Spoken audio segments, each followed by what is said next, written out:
that's why I'm going to let you know that my name is Karen Williams, even though I think most all of you know that. I'm so glad that you have decided to attend this workshop. I think it's an absolutely interesting workshop, I hope.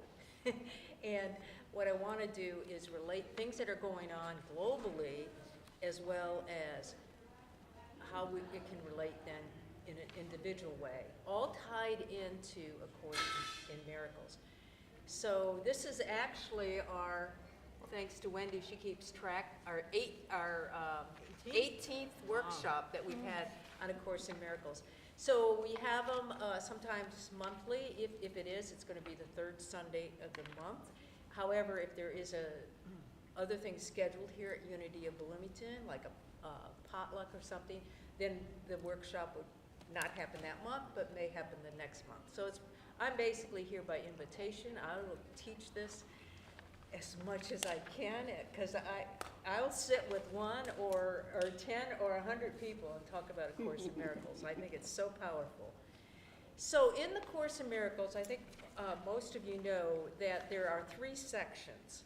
And whenever we do these workshops, I don't go back and talk about the beginning, but I just kind of jump into a different section of the Course in Miracles and talk about it. But in the Course in Miracles, there's actually 3 sections that were originally written, or 3 books.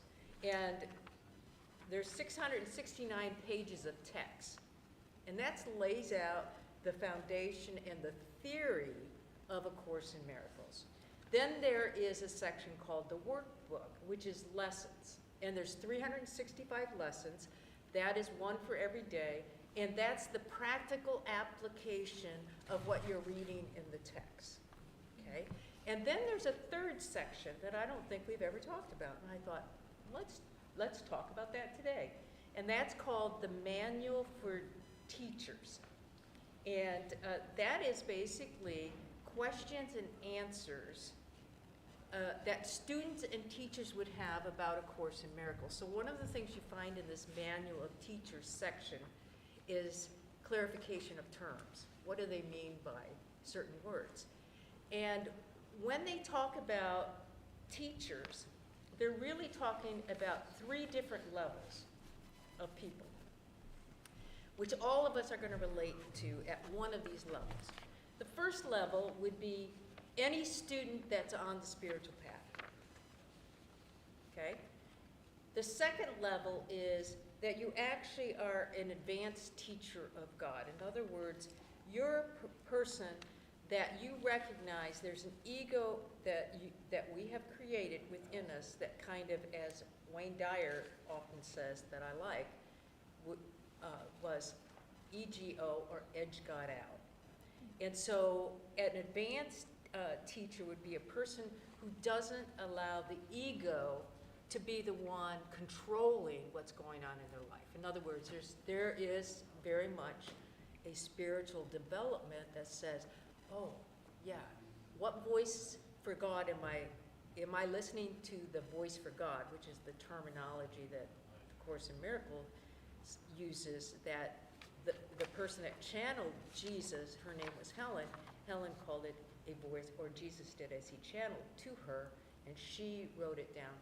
This is the voice for God. Well, the voice for God obviously is not the ego. The voice for God is always the loving voice of doing the right thing, which is always what's the most loving thing to do at this moment, okay? But the 3rd level of a teacher is mastery. So this would be the teacher of the teachers. Okay, these are the sages in some, spiritual background. You may call them a sage, you may call them a master, you may call them a guru, whatever the terminology is. And A Course in Miracles is not a religion. So this is really about the teachers being the master and being able to teach other teachers. Okay, and obviously those levels in our life, we can jump from one level or not. But very interesting, in the Manual for Teachers, and this is where I want to get into your handouts, which hopefully everybody has, that as it talks about different characteristics that teachers have, one of them it talks about trust. That if you're going to look at some of the characteristics that a teacher would have, trust would be one. Some of the others that they list here are honesty, Sorting out. tolerance, gentleness, joy, defenselessness, generosity, patience, and faithfulness, and open-mindedness. So all those are different characteristics. And what we're going to do is cover the first section on trust. And anybody want to read the first 1 and 2 paragraphs, and then, or number 1 and 2 under trust? Nice and loud. That should pick you up the voice. Sure. This is the foundation on which their ability to fulfill their function rests. Perception is the result of learning. In fact, perception is learning because cause and effect are never separated. The teachers of God have trust in the world because they have learned it is not governed by the laws the world made up. It is governed by a power that is in them, not of them. It is this power that keeps all things safe. It is through this power that the teachers of God look on a forgiven world. When this power has once been experienced, it is impossible to trust one's own petty strength again. Who would attempt to fly with tiny wings of a sparrow when the mighty power of an eagle has been given them?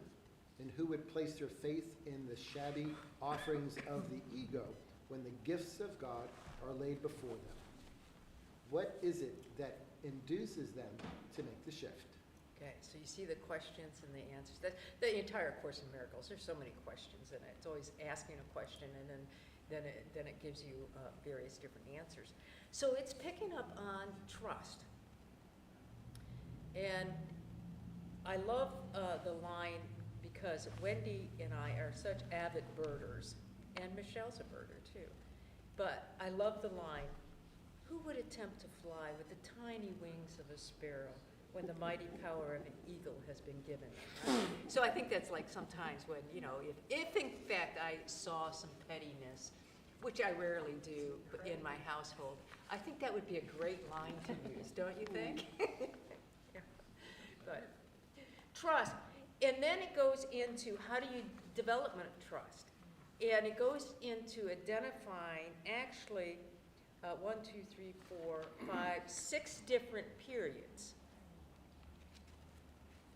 And I just want to point out what those periods are, and then I want to relate them to, as you notice, if you looked at advertisement, I talked about a dark night of the soul.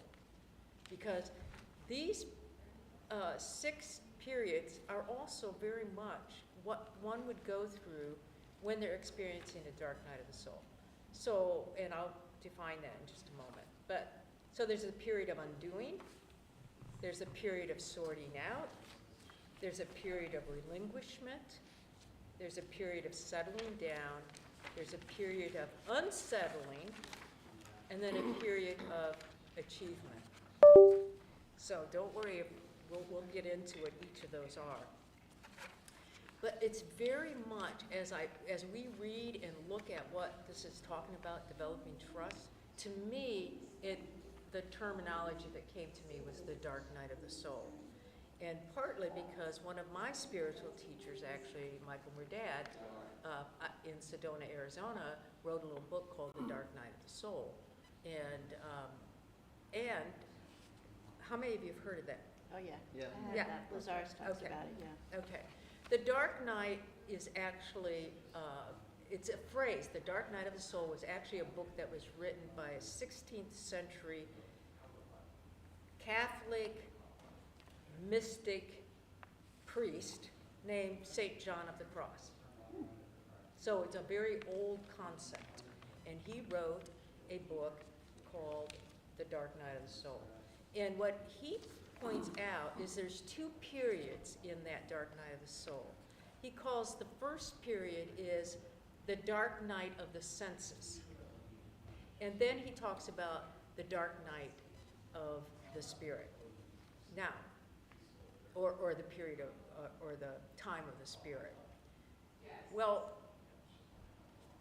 think about a very dark tunnel, because the whole point in the dark night of the soul is that it's very, very dark. And there are periods of time in everybody's life where it's very, very dark. Well, have you ever been in a very, very dark cave or a very, very dark tunnel, even when you're driving your car? And it's a very intense time. And what happens if you get up in the middle of the night, and particularly if you're in a hotel room, like we travel so much, and it's dark in the room, what's happening to your senses at that point? Heightened, right. Because why? You can't really see, so you're trying to hear. Have any of you tried to reach out? Let me just feel where I'm at. Okay, where's the bed? Where's the, you know? And so that's part of what he's saying, is that the dark St. John of Cross, of course, this is 16th century, you know, I mean, we're talking about 1550, right. So, but what he's saying is that you're very much aware of your senses when you enter into this darkness. But once you begin to move, and what you're headed towards is obviously a little bit of a light. So in a hotel room, you know, now they've gotten so much smarter at putting in little night lights, you know, or people used to travel with them to put it into the bathroom. So you have some sense of where you're going. And what it really is just keep following the light, just keep following the light. Well, the dark night of the soul is a very intense period of time that we currently, right now, in the world, are going through a global dark night of the soul. Anyone agree with that? Sure. Yeah, it's a global night, it's global dark night of the soul. And really, it really probably shouldn't be called like dark night. It probably would be better called, what the Course in Miracles talks about, is a period. Because it's not just, oh, it's a bad day or a bad week. We're talking about an intense period of time that we, as a global society, are actually in a dark night of the soul. So it can be globally, we can point right to the pandemic, but it also could be more individual, like for the United States alone. Think about the dark night that started about a decade ago, 2017, and the dismantling that was going on, the starting of it. It can happen to a group, like a band. Think of the Beatles. They wrote this beautiful song, "All You Need Is Love," right? And what happened to them? They broke up. Because when the time came and the period came of the undoing and the sorting out, the disorientation, they weren't able to put it back together. Just imagine what kind of music would have come from them if they were able to actually have held that band together. And of course, the dark night of the soul goes individually as well. Now, my spiritual teacher said that every adult will go through dark nights of the soul, periods of time. The difference between the bad day and the bad week, we're talking about an intense period of time that's going to last at least a year, if not 3 years. Now, you can look at that and say, oh, okay, I've gone through this period and this is what was happening. I say no to the 3 years. Yeah, and it could be longer. There's no particular length of time. And so it doesn't mean you're not functioning. It just means that things that were settled at one point in your life become very unsettled. What it's saying here is a period of undoing. So it might be that not only do you have a loss of job, you have a loss of health. You might have a loss of relationship. So the dark night is a period of time when it's not just one thing. It's usually at least 2 or 3 that come into one's life. This kind of also reminds me of Elizabeth Kubler-Ross's stages of death and dying. Yeah, yeah, right, right, right, right. You Yeah. know what's such a dichotomy for me is the more unsettled the earth is and the outside world, the more settled I am inside. Yep. And it's like, I look back at my life, which has been a long, wonderful life, but there was so much unsettling. And yet, all this external chaos, the more I become centered and peaceful. And that's so surprising to me. Right, and you got there, Michelle, if I can just add to that, because you went through the process at some point of a dark night of the soul. Yes, And you were willing not only to sort Surrender. through what was going on, you were willing to actually look at it. And then what happens is there's a sorting out of, oh, I'm gonna let go of some of the old ways or old beliefs or old patterns or old habits.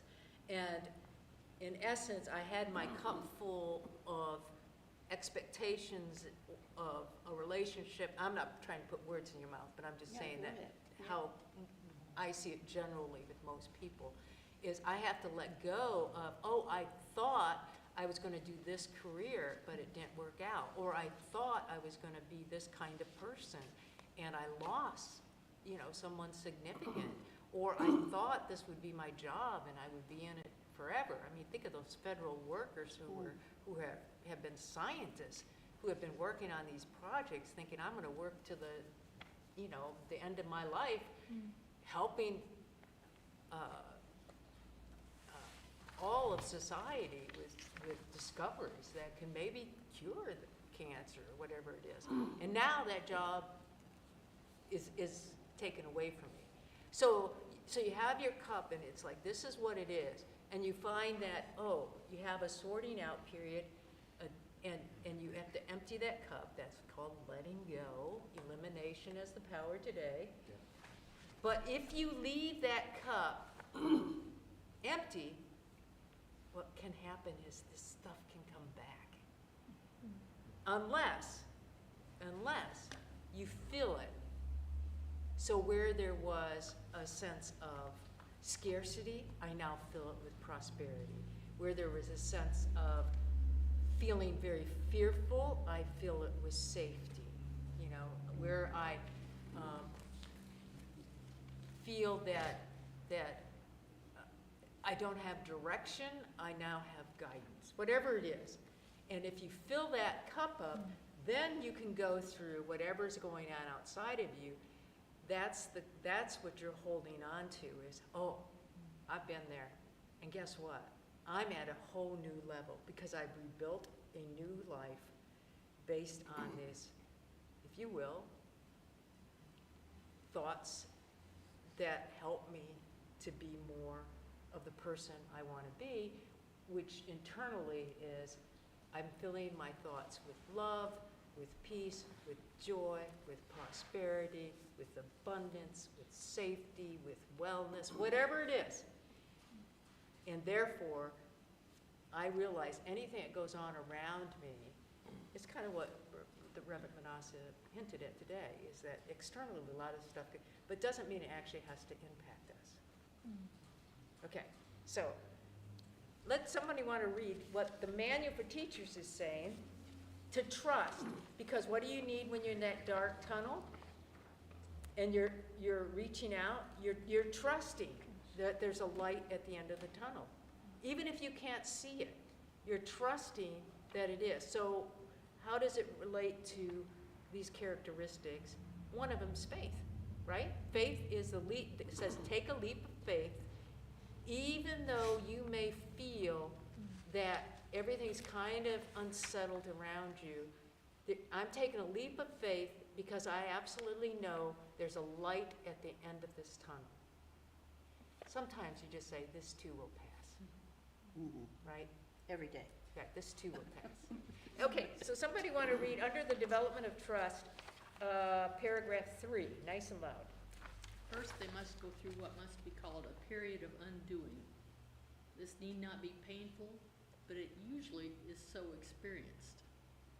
It seems as if things are being taken away, and it is rarely understood initially that their lack of value is merely being recognized.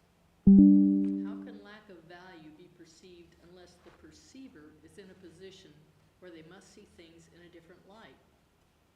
They're not yet at a point at which they can make this shift entirely internally.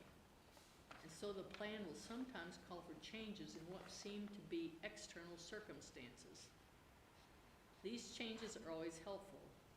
When the teacher of God has learned that much, they go on to the second stage. Okay. What did that say? Thank you. Can you give an example? Sure. So easier to. Okay, yeah, so the period of undoing is things that you thought were set. For example, I got married, and I thought when I got married I would be with this person forever. I even took vows to say that. Then I discover one day that that's not going to be the case. So it's usually experiencing loss of some kind. And the response to that loss, whether it's in a job, a relationship, it could even be a career, you know, a loss. I thought, you know, we were building this beautiful home, and okay, a tornado came through, and the home's gone. I mean, you can experience that loss. So it's a period of undoing. It's things that are in your life, and they're taken away, and usually not by your choice, or sometimes maybe there's a little bit of choice that you've had in it. But there basically is a period of undoing.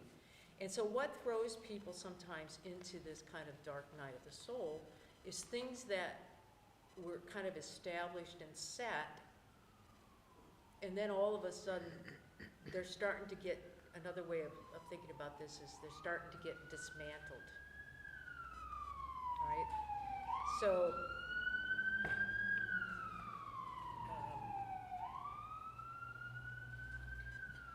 so it could also just be how you've given meaning to certain things in your life. For example, you could belong to a community like Unity of Bloomington and discover that, whoa, I've been here all this time. But all of a sudden things begin to shift and change, and you just don't have the same, I'm not gonna say commitment, but you are looking for something different, and things shift, and all of a sudden you're like, wow, I need to, the meaning I gave to this experience is different. My own dark night of the soul actually was in my 50s, and I was working with the city of Phoenix, and a part of what I was doing was assigned to do a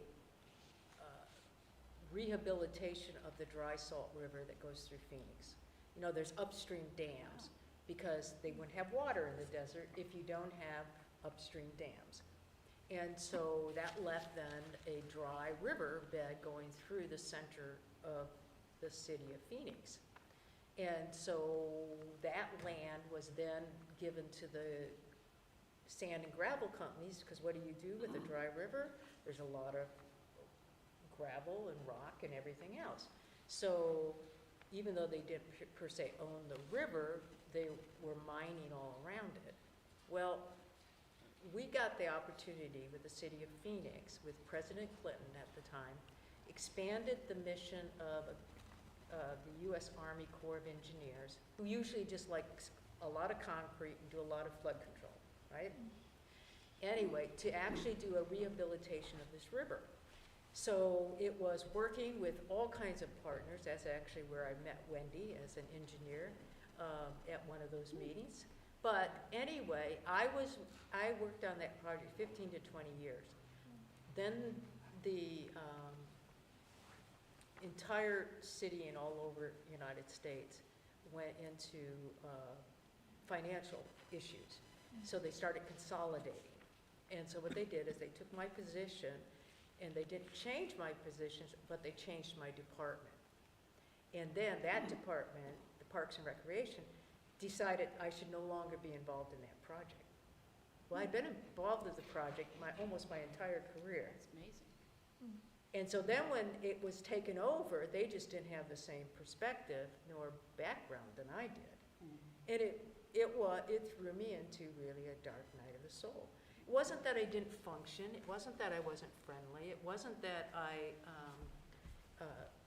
wasn't spiritual in any way at all, but I just felt it, and there was nothing I could do to change that intense emotion of loss that I had. That was who you were. That's who I was And what at you that did. point, Yeah. but it taught me what was the period of undoing was, oh, wow, I thought I would be a part of this, to see it kind of come to a greater fruition. And there are people now in control of that it's just one of many projects. It wasn't the most important thing to them, you know? And I think they might be taking the project a little to the direction of eliminating too many people from the public really getting to enjoy it. But that was all in my mind. You see, it was all in the meaning I gave those experiences. So that would be my personal example of really a period of undoing that brought me into that period of dismantling to then letting go. And you know how it solved it? And what You changed took it? Wendy on. Well, Wendy was always a great part of it. It was, I decided to retire the day I was eligible. Yeah, yeah. You It's see? hard letting go of your identity. I think everybody goes through that retires. Yeah, Because who am I? What am I if I'm not a teacher? exactly. It's like, that was a huge identity crisis for me. Right, So then I started substituting, and then I'm still a teacher. right. So that's a good example of, people do kind of have that little Yeah. struggle with retirement. And at that point, once I decided to do that, because I thought, you're gonna give me a pension for the rest of my life, and I can actually do it? The bigger part was convincing Wendy to come along and retire her She job was as still well. an engineer, yeah. Yeah. I have a question here. So, is it just time? It just takes time to see things in a different light? Well, Yeah. yes. Yeah, it does. Yes, and the thing about it is there are some people, when we go through these periods, people can get stuck at any point. Or you can actually go through this period of, undoing, a period of sorting out, of relinquishing, or letting go, all those, and then you can jump back and forth. It's not linear. And if you, It's not linear. Somebody told me that too about Elizabeth Kubler-Ross's stages of grief, which was very helpful too, in that it's not linear. You can get to one and then you can bounce back, because people think, oh, well, I'm doing it wrong Right, if I haven't gotten to this point, and that's not how it works. exactly. and if you don't get stuck, then it's not a dark night of the soul. It's a situation that you work through quickly. The dark night of the soul is it's hard to get through it. Hard to function.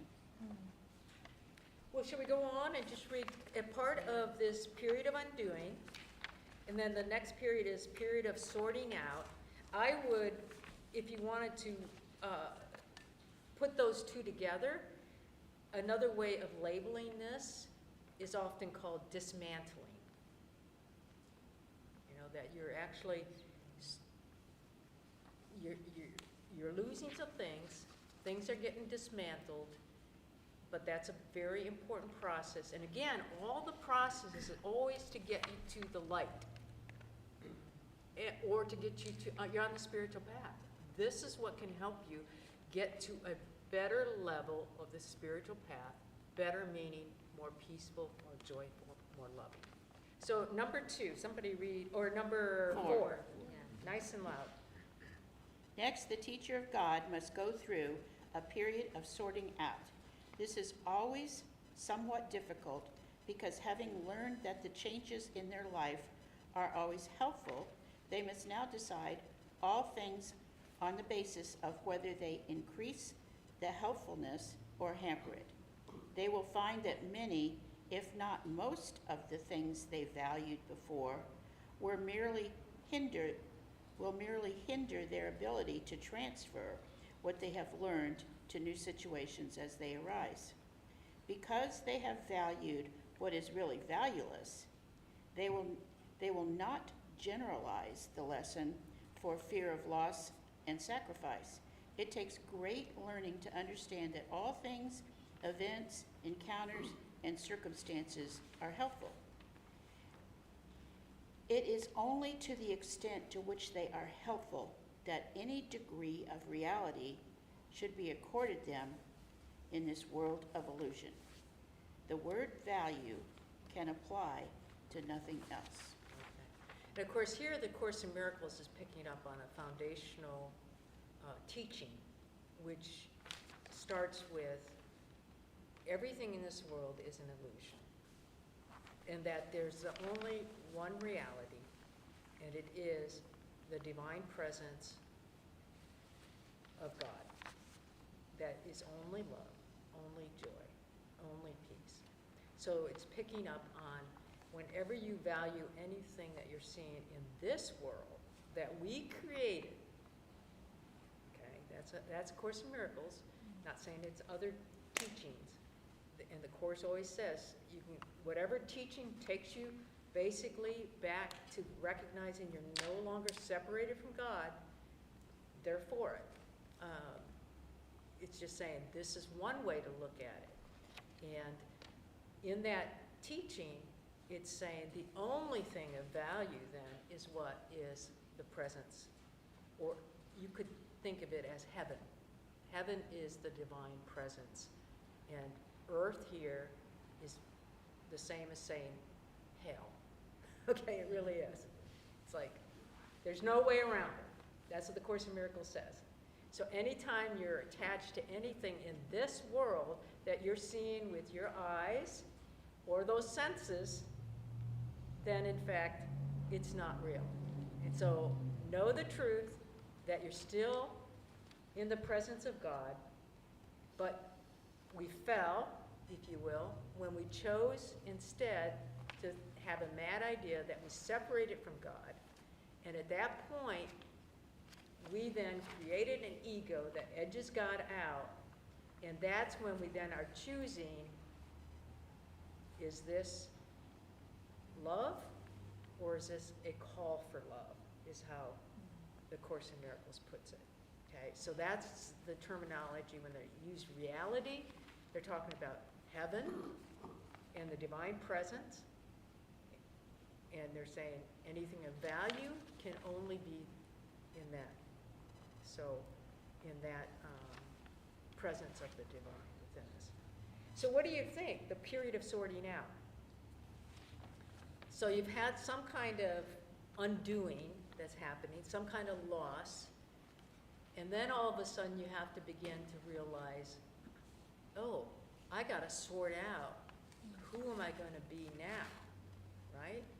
Or what am I gonna do now? Am I gonna hold on to this relationship when it disintegrated? Not my choice even, maybe? Am I gonna keep trying to hold on, trying to fix it, trying to repair it? Or am I willing to sort through, oh, okay, what does this mean now? You know, what does this mean now? And it happens a lot, the loss of a person, right? Because in our mind, the concept I have of my mother, you know, when she passed away, it wasn't only just my mother physically passed away, the entire concept of a mother being available has to be sorted through. So that's my most recent example. You know, it's the same with, okay, and any loss, you know, or a relationship where, you know, who am I now if I'm not this person's wife? Or who am I now if I'm not their husband. Identity. I mean, it's a whole identity kind of sorting through those kinds of things.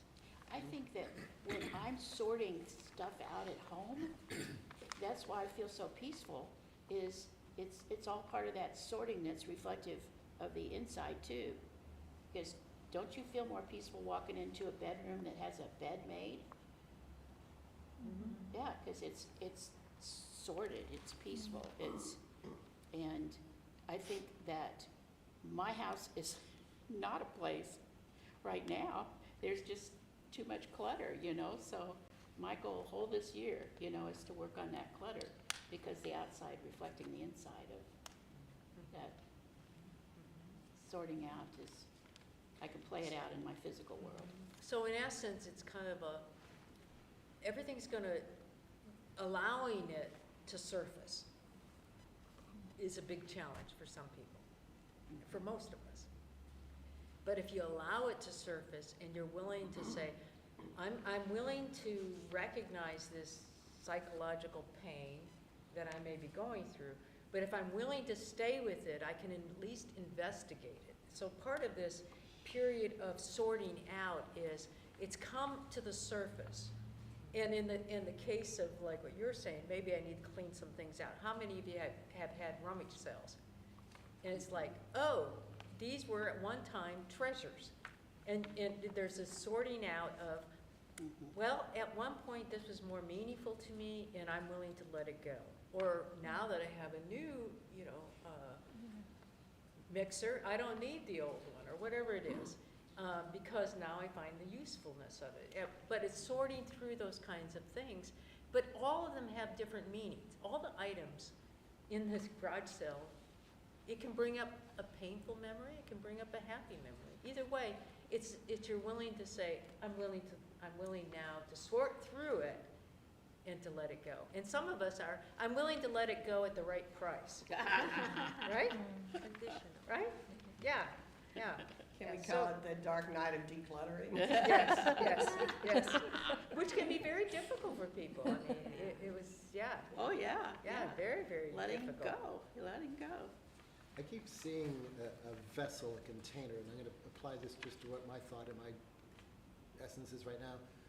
My ice cream bowl, my food bowl, it's full of all my past meals, and maybe it looks like a dirty kind of bowl, and it's not the cleanest, but this vessel, is coated with a lot of old past tense things in there.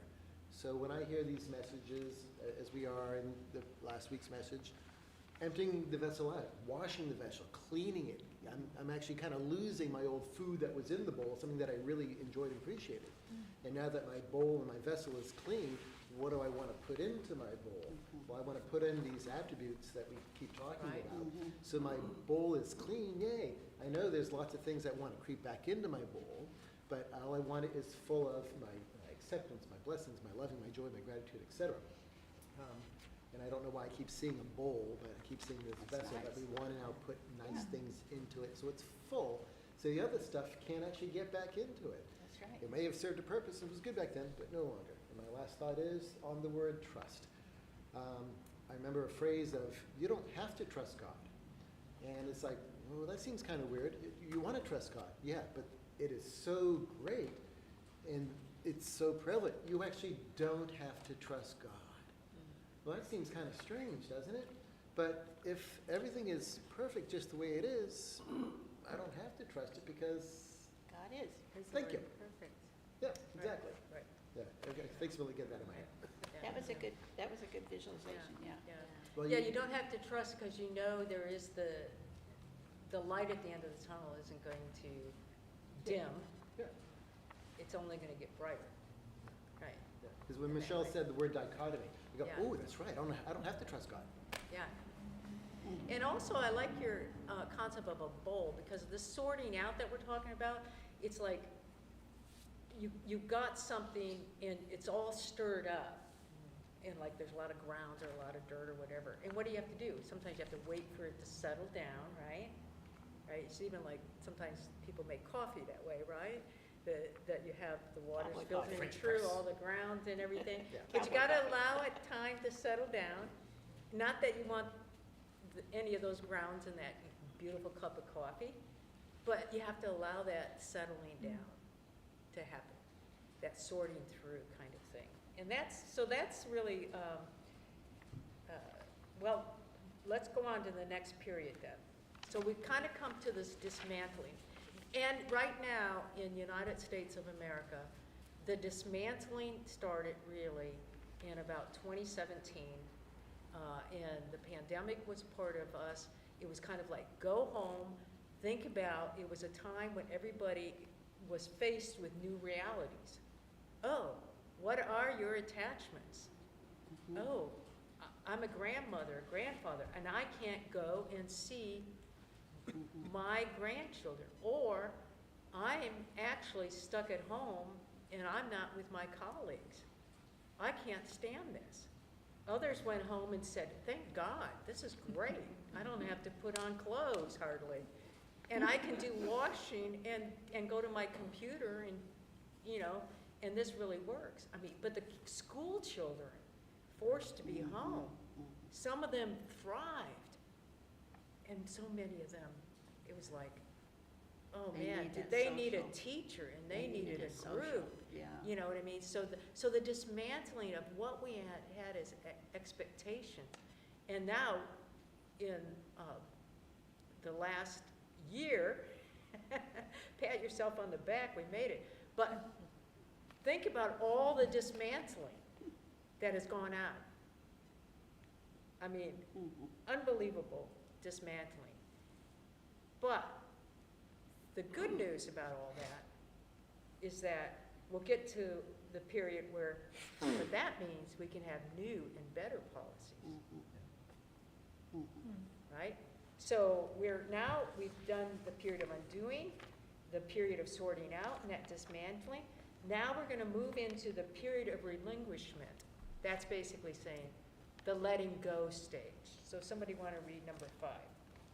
The third stage through which the teacher of God must go can be called a period of relinquishment. If this is interpreted as giving up the desirable, it will engender enormous conflicts. Few teachers of God escape this distress entirely. There is, however, no point in sorting out the valuable from the valueless unless the next obvious step is taken. Therefore, the period of overlap is apt to be one in which the teacher of God feels called upon to sacrifice their own best interests on behalf of truth. They have not realized as yet how wholly impossible such a demand would be. They can learn this only as they actually do give up the valueless. Through this, they learn that where they anticipated grief, they find a happy lightheartedness instead. Where they thought something was asked of them, they find a gift bestowed on them. Okay. So the period of letting go. So ultimately, why are we in the stage of getting greater trust, is how the Course in Miracles is saying, as a characteristic of a teacher or a master.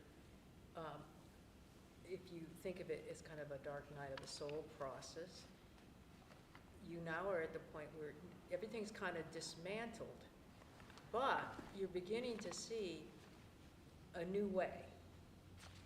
You have the old way, this is what it is, am I willing to let it go in order to get to the point of seeing the light at the end of the tunnel?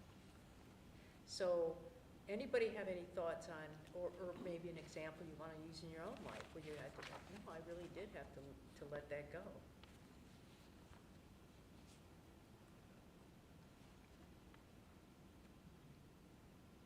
Probably just the illusion of life is the biggest thing that I've had to let go, realizing that this is an illusionary world. It's kind of like all of a sudden you wake up in the middle of a movie theater, and if all you know is the movie theater, you think that's reality. Then all of a sudden somebody either turns on the lights or yells fire, and then all of a sudden your movie that you've been so-called enjoying, you realize that's just an illusion, that's not the real life. Universal Studios, Yep. calling in the extras.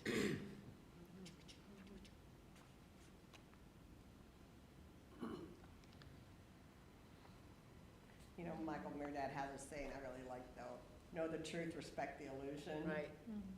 Which like, right now there's some people I'm really trying to forgive because I know the course, I know everything the course says, it never happened, they didn't do it, blah, blah, but in this illusion, I was wounded.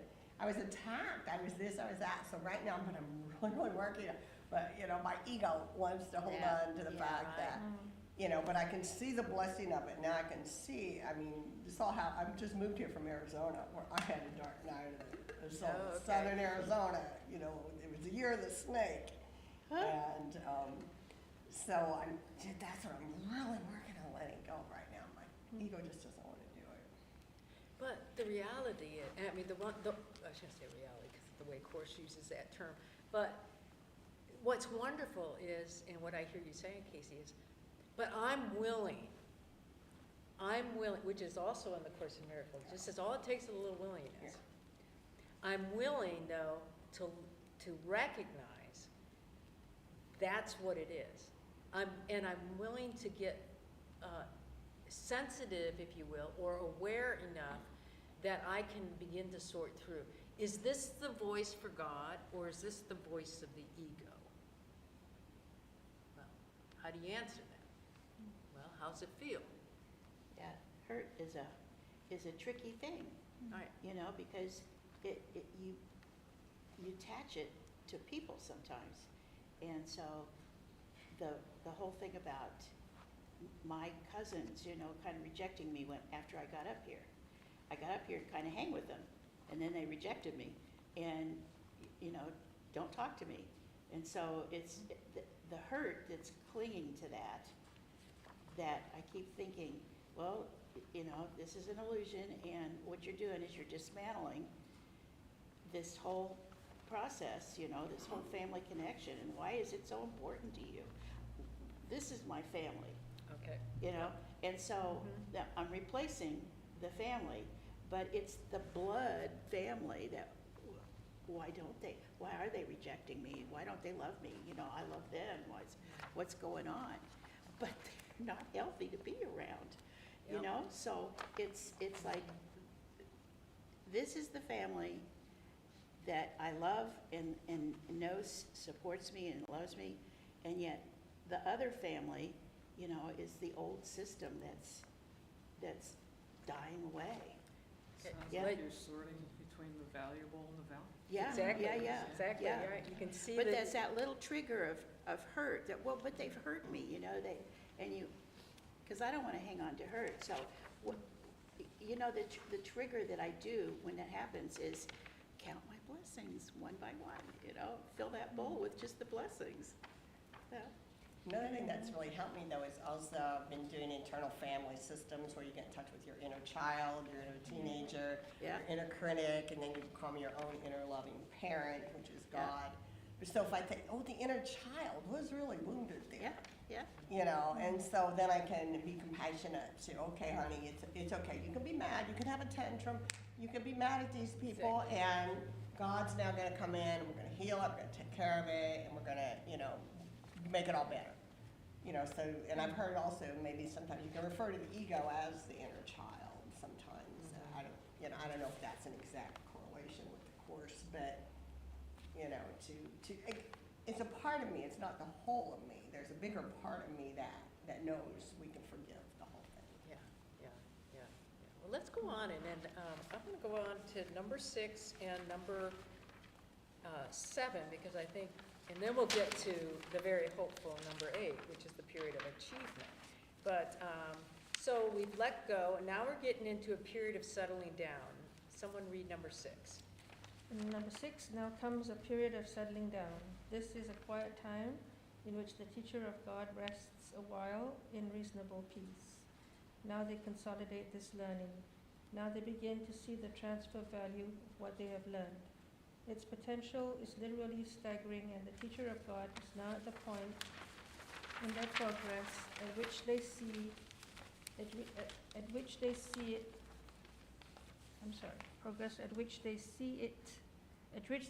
in it their whole way out. Give up what you do not want and keep what you do. How simple is the obvious, and how easy to do. The teacher of God needs this period of respite. They have not yet come as far as they think.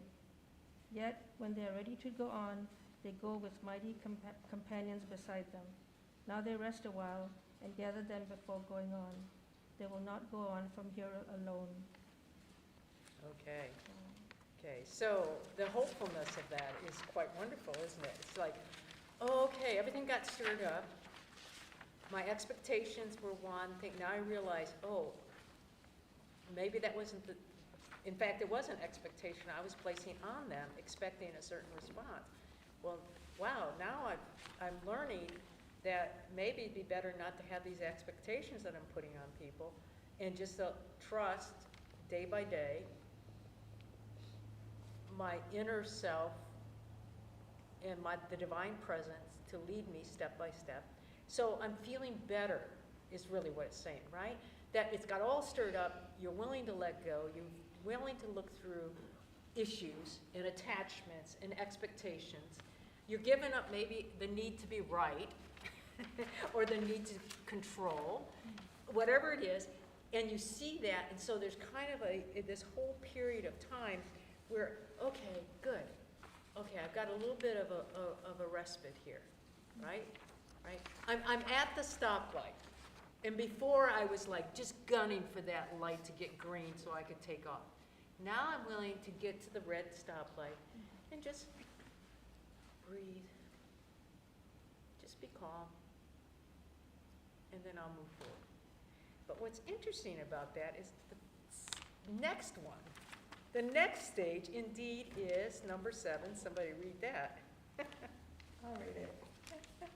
The next stage is indeed a period of unsettling. Now must the teacher of God understand that they did not really know what was valuable and what was valueless. All that they really learned so far was that they did not want the valueless and that they did want the valuable. Yet their own sorting out was meaningless to teaching them the difference.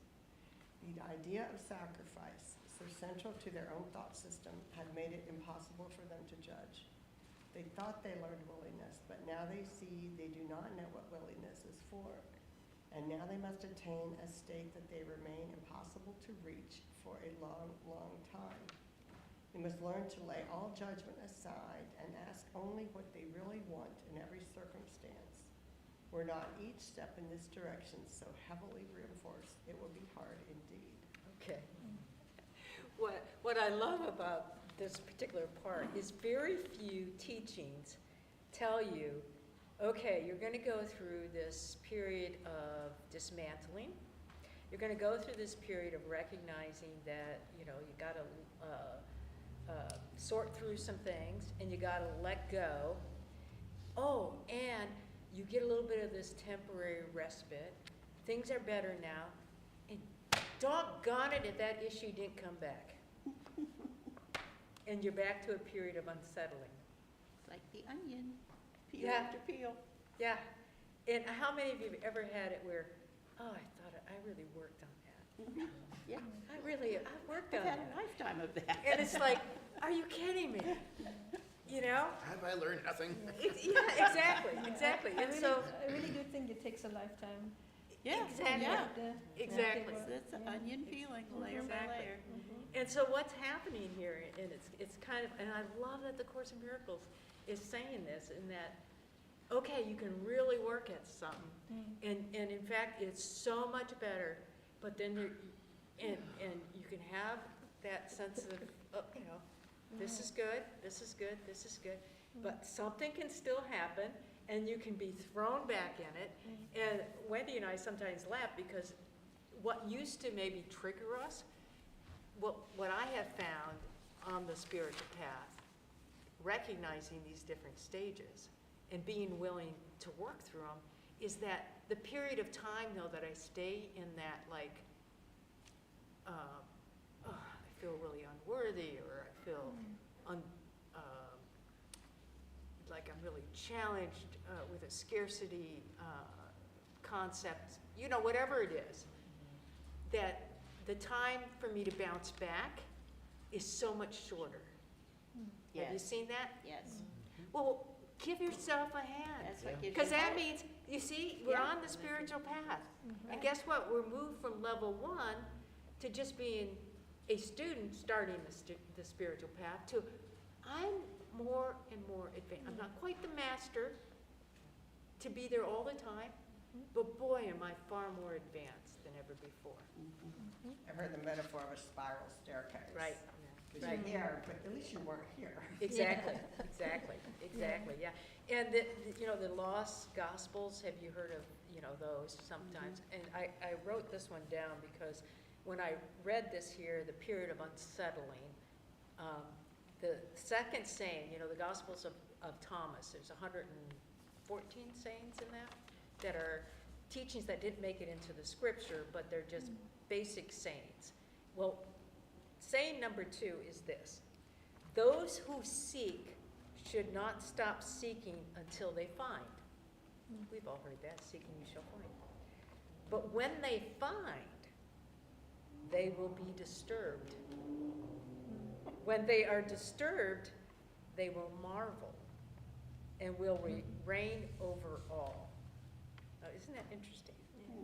I mean, wow, who doesn't want to go to a teaching that says, oh yeah, seek and you shall find. Oh, and by the way, when you find, you'll just be very disturbed, right? I mean, it's like, really? Catch-22. But do you get it Yeah. if through this process though, it's like, that makes a lot of sense. Like, yeah, you are finding. You've been seeking, you're finding, and then you may just get a little different level of disturbance. But if you know the process and you know the lights at the end of the tunnel, we ultimately will get to the period of achievement. That's what this is talking about. Now, so if you want to think about what are the 3 steps in the dark night of the soul: dismantling, letting go, and then rebuilding, is how one way of putting it. Okay, and this rebuilding stage is what the manual for teachers here is calling a period of achievement. So somebody want to read that?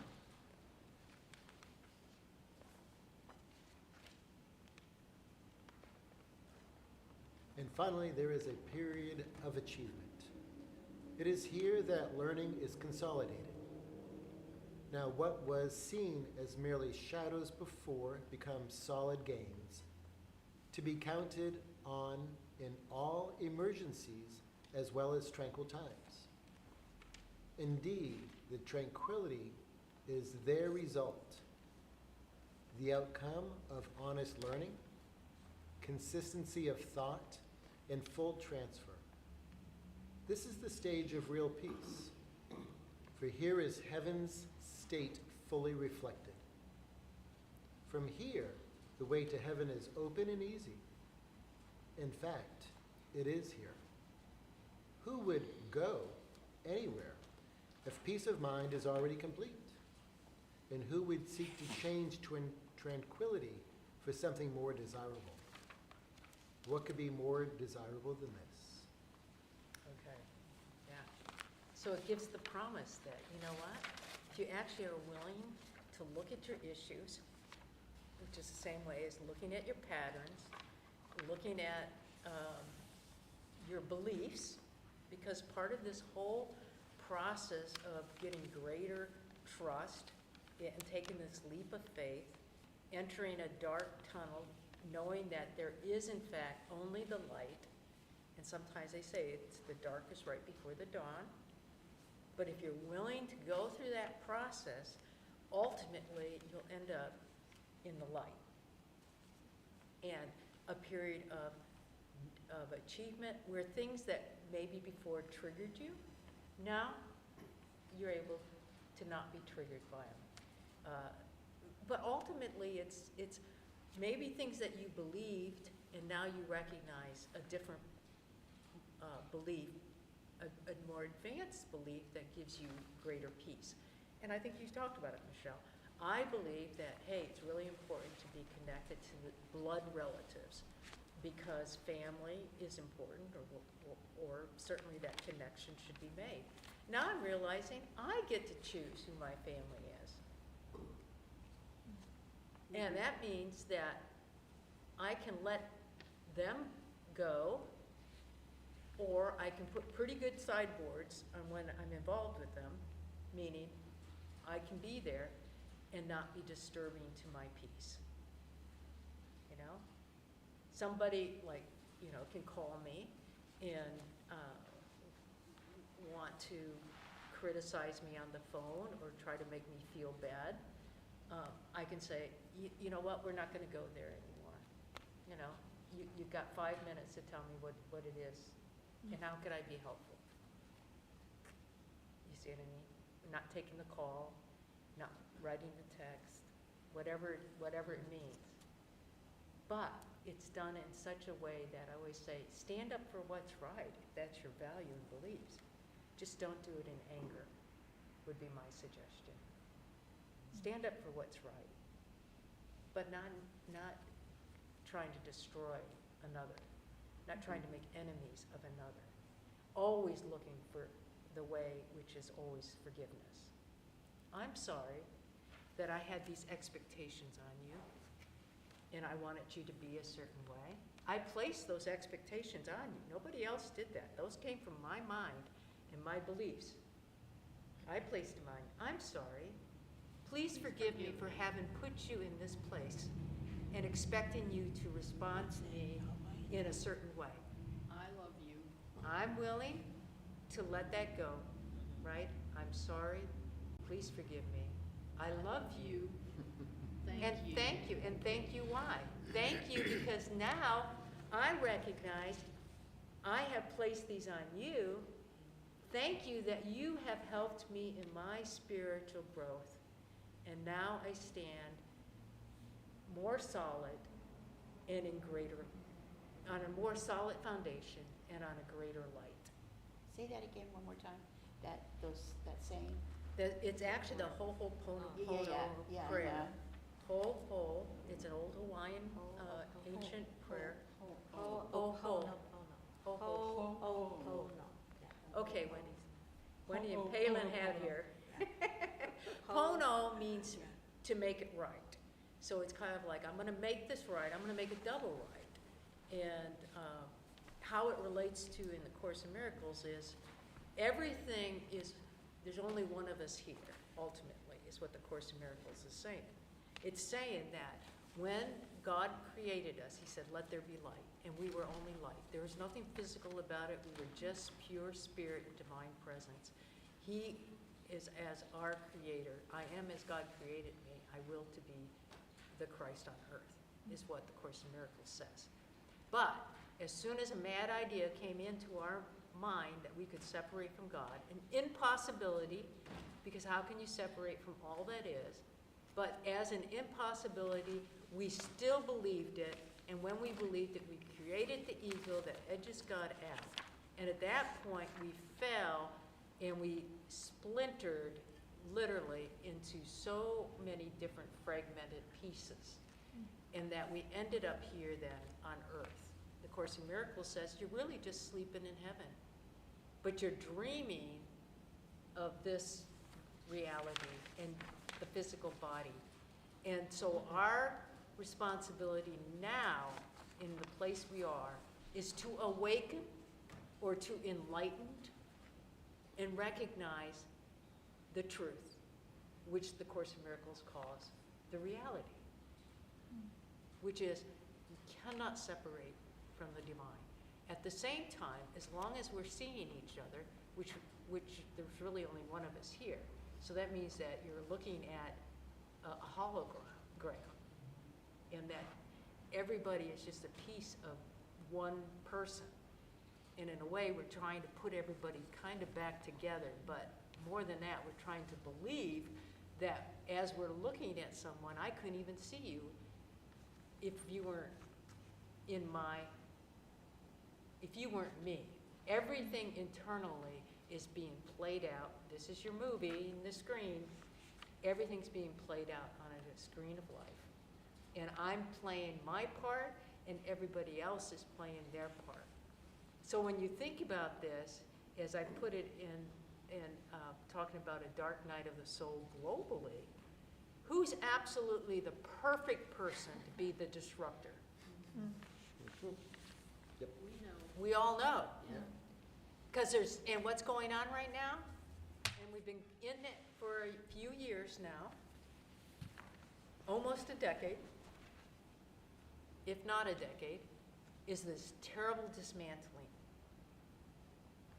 And we're going to get to the point, though, and this is the hope, because, and I don't know how long, but my guess is another year or so, but we are absolutely beginning to let go of certain things. We've been forced to let go of certain things, like the Department of Education, the Department of, whatever other departments or anything that was important. But we're going to get to the phase of how do we want to rebuild? Crisis before transformation. How do we want to rebuild? And we have to get to that 3.5%. Yeah, yeah. And some of you, maybe you've heard this, but have you heard that we're in a 1 year in numerology? Mhm.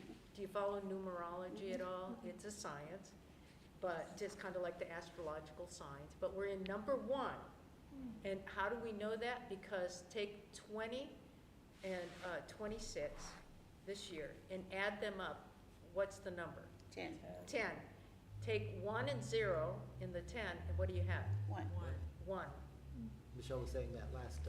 Oh, Sunday. okay. Yeah. So that means we're in the Yeah, because we had the 1, January 1, 1. 11th, Yep. and it was a 1, 1. very auspicious day, Yeah. because it was a quadruple 1. Okay. 1, 1, 1, 1. Yeah. But in the year number 1 means that we're now beginning a new 9-year cycle. When was the last time that we would have had, what year was it when we were at a number 1 year? So many 9 years ago. Right. Which would have been 2017. What happened in the year 2017? Was that Trump's first term? Bingo. Election. It was in fact a start of a global unrest, right? It was far more contained than it is that we've just lived through. But in fact, we started a full 9 year. So there was a huge political, awakening, and new power structures were in place. Go back, what was the last one after 2017 was when? 9 years before that. Lehman Brothers. 2008 Yeah. crash. Lehman Brothers, I say Yeah. that because Wendy still has, what, 25 cents in Lehman Brothers or something that can't get off the books? It's gonna take off any minute now. But we ended up in the You financial might have a whole crisis dollar by now. with the Great Recession. So that's part of the, so when you look at the number 1, what people though are saying is, but that's a whole beginning of a new cycle. But what's wonderful about it is that after the dismantling, we're in the process of letting go, but we're starting and will start, and you'll find people start talking about, how do you now want to rebuild America? We haven't felt all of the dismantling yet. I think it's going to be kind of a tough 6 months to a year, but we will start the rebuilding, and especially because we've also are moving into this entire astrologically. This is nothing in the Course in Miracles, by the way. This is just numerology and astrology is into the time of Aquarius. Well, what do you remember about Aquarius? Harmony and Anybody understanding. think of a song? Exactly. So there's great hope. There's great, great hope. And we've been here before, the Great Depression, World War now. We just, I think for a lot of us, just didn't think we'd be back. But here we are. But, I think there's great hope in that. There's no pretense now of kind of trying not to be greedy. There's just blatant racism. There's blatant greed. And so we're not hiding it anymore. And I think that as a society, that's good.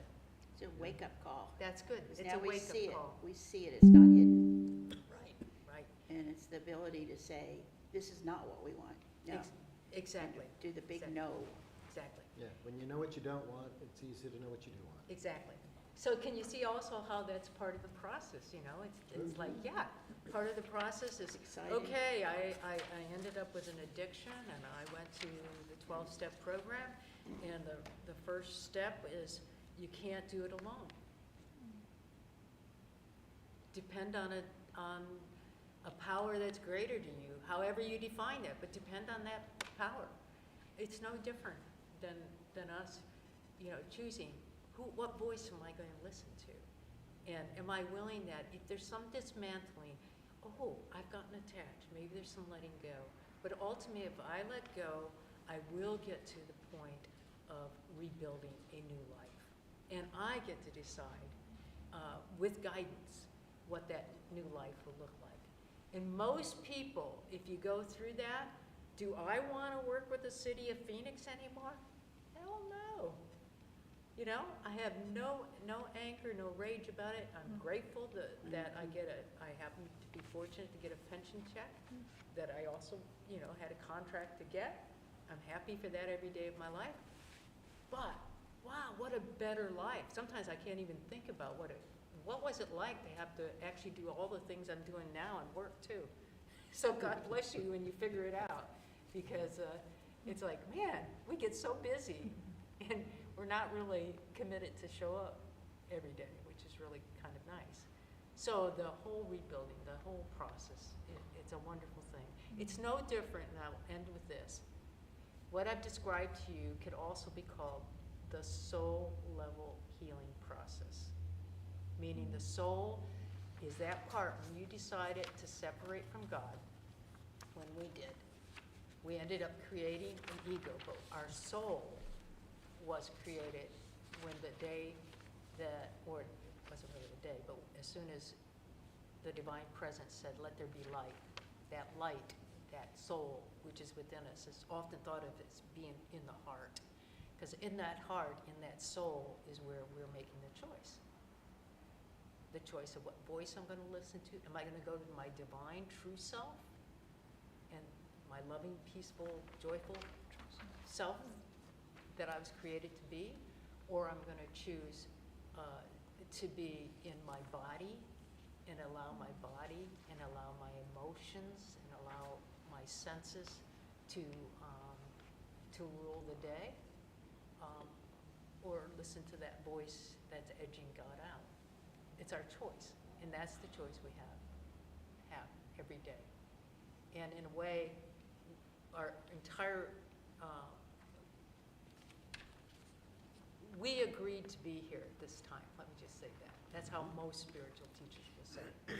We've agreed to live through this time because we had something to learn. Yeah. And we are the map makers. Right. We are the map makers that came into this lifetime with the agreement that we were going to send out the light and the love. Right. And if you really didn't want to be here, you would not be here. That's right. Right, exactly, exactly. Yeah. So that's a wonderful place. So, any questions at all? We finished the whole, this is the first time we've ever finished Yeah. the whole sheet. Yeah. Well, maybe, yeah. It's interesting because to me, this is my 9th year in numerology. Ah, Okay. And I'm really finishing up things, trying to wrap up the loose ends and- Okay. or consolidating things, people, business in all different levels in my life. And it's interesting, my husband, he's in the first year where he just started a new job in a new state. We are in a very different place. I'm wrapping up and he's starting. And all this chaos, Right. at the same Interesting. time, Right. a lot of choices to be made. Right. Yeah, so it's Huh. just, Yeah. it's Yeah. Are you going to pretty cool. Buckhead? Is that where you are? No. Buckhead, not Buckhead? Kennesaw. Oh, Kennesaw, that's right, Yeah. yeah, that's right. But what's Further north. wonderful is that you have the awareness of that. Right? I That there's an awareness, this person's at a different stage or number, as we put it, than I am. And therefore, there's probably a little more expansiveness in like, oh, yeah, that's right. I mean, It's there's- kind of like the astrological sign. think there's a We're lot of- all the signs, right? But there's one tendency, so like for me, Cancer, you know, being born in July, you know, and Wendy's like, you know, when I talk about a commitment with my family, she's like, what? There's the eye roll. The Wendy eye roll. You know what I mean? It's like, okay, you really need to go to your sister's ex-boyfriend's funeral. Okay. Yeah. The answer was yes. Yes, but you know what I mean? Good observation. But it doesn't mean, we have all the signs. I mean, that's the whole point, right? Was that we have all the signs in us. But there is sometimes it's a recognition of, oh, but you're gonna kind of lean a little bit more this way. And that also means the positives and the negatives are gonna go there. I want to give you a wonderful. fact about Kennesaw, Georgia, is at one point in time, they had a law on the books that required every person that lived in Kennesaw to own a gun. Wow, That was a law. yeah. Yeah, I lived there in Atlanta a couple of different times, but the first time was in the 70s. And I think that's the time that they had that law, that, yeah. Hopefully it's Yeah. not there anymore. Yeah, because that was a Yeah. real hot spot, you know, in the war, the Civil War. But Yeah. thank you, just, you know, Thank you. hopefully it's just a recognition of, hey, you know, we can go through a dark night of the soul as one particular issue, or if if it's a period of time you can't fight against it, just be aware of it. But just know there's the light at the end of the tunnel. Trust the light will be there, and ultimately,